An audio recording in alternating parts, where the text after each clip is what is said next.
E aí, pessoal, tudo tranquilo?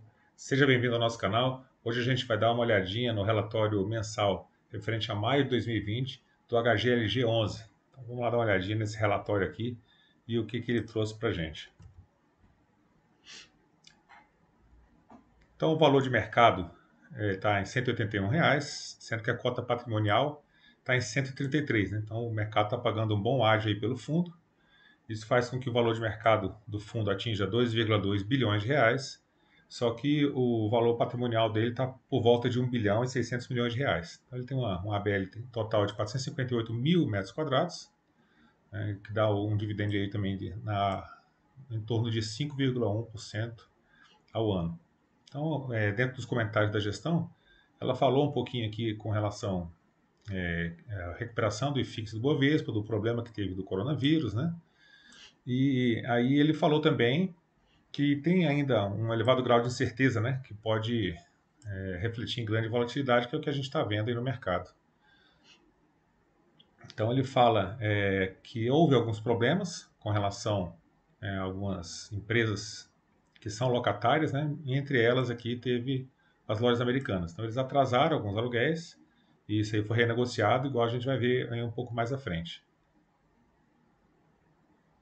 Então ele fala de alguns problemas que tiveram, né? Inclusive com o Master Office, ele tem um percentual de vacância um pouco elevada.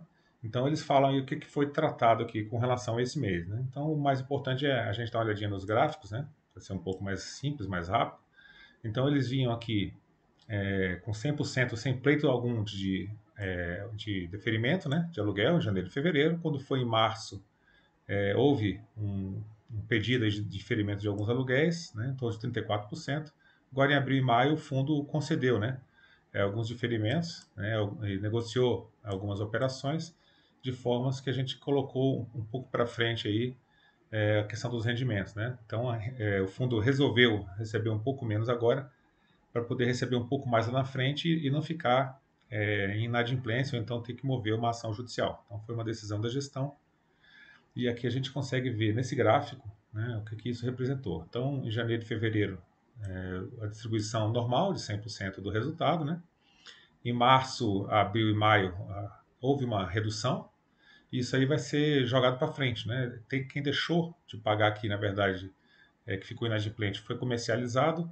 Esse retorno deles aqui, né, o retorno desses dividendos aqui, a serem pagos para frente e distribuídos aos cotistas. Né? Então, em alguns momentos, o fundo vai receber acima de 100% da receita, porque ele vai receber abaixo dos 100% da receita agora nesses 3 meses. Então, ele fala aqui também um pouquinho sobre a exposição do fundo, né, aos locatários. Então, a Volkswagen, né, ele tem 32,9%, né, da receita locatada da Volkswagen, é a maior exposição do fundo. Lojas americanas tem 17%.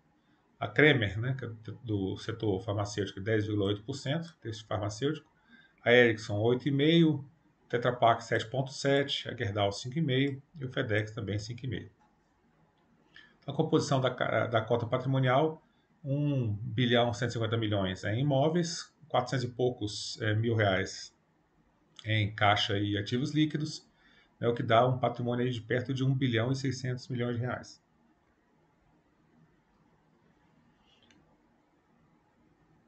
Então aqui a lista de ativos está por estado, né?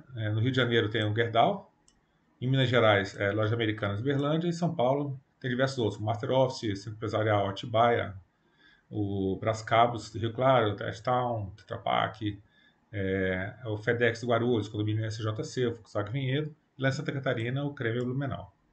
Então ele falou aqui da desocupação do FedEx, ele vai estar desocupando, vai estar cumprindo o aviso prévio, né?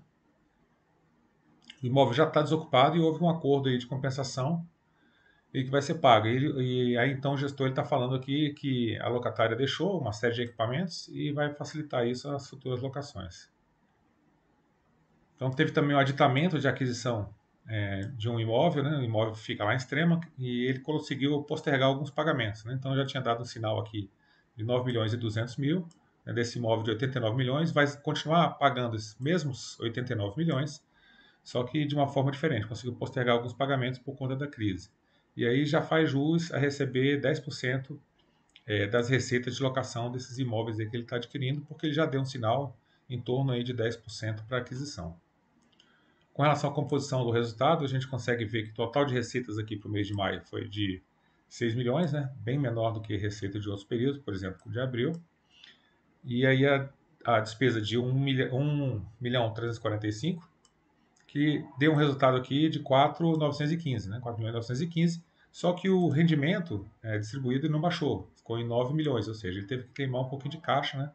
Porque vai receber um pouco mais à frente e não quis pagar de forma diferente, né? Só realmente o resultado caixa.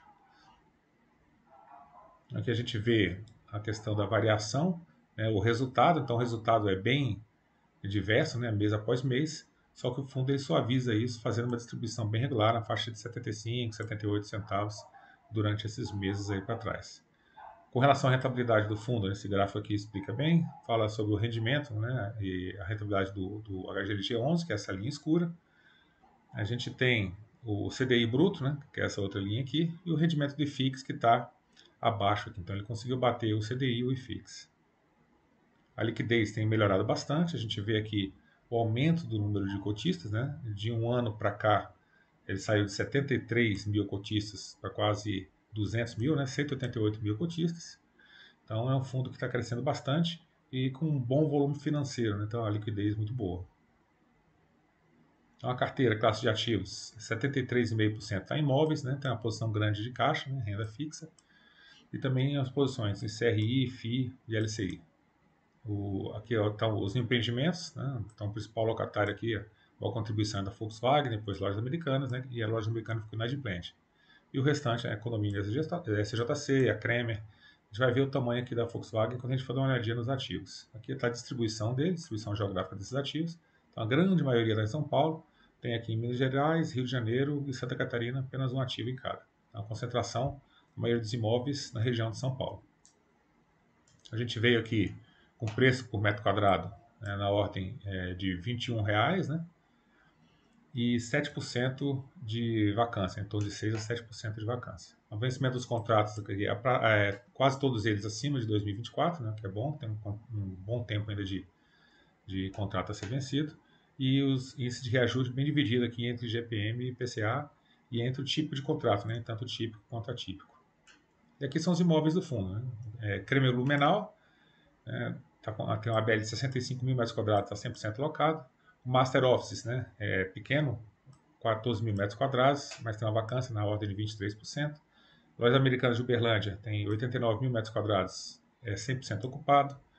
O edifício Safira, né, lá em Atibaia, tem uma ABL de 7.700 metros quadrados, está completamente vago. Brascabos, no Rio Claro, 11.500 metros quadrados, totalmente locado. O Tet Town tem uma BL de 7.885, tem locado 33%, está com a vacância bem elevada, 60 e poucos por cento de vacância. Tetra Pak Montemor tem uma BL aqui de 24 mil metros quadrados, 100% locado. Gerdau do Rio de Janeiro, 16 mil metros quadrados, 100% locado. FedEx de Guarulhos, 18 mil metros quadrados, 100% locado também. Condomínio SJC, em 69 mil metros quadrados, 79% de locação, tem 21% de vacância. E aqui o Volkswagen Vinhedo, né, que é o maior da carteira, tem 132 mil metros quadrados, está locado para Volkswagen com 100% locado. Né?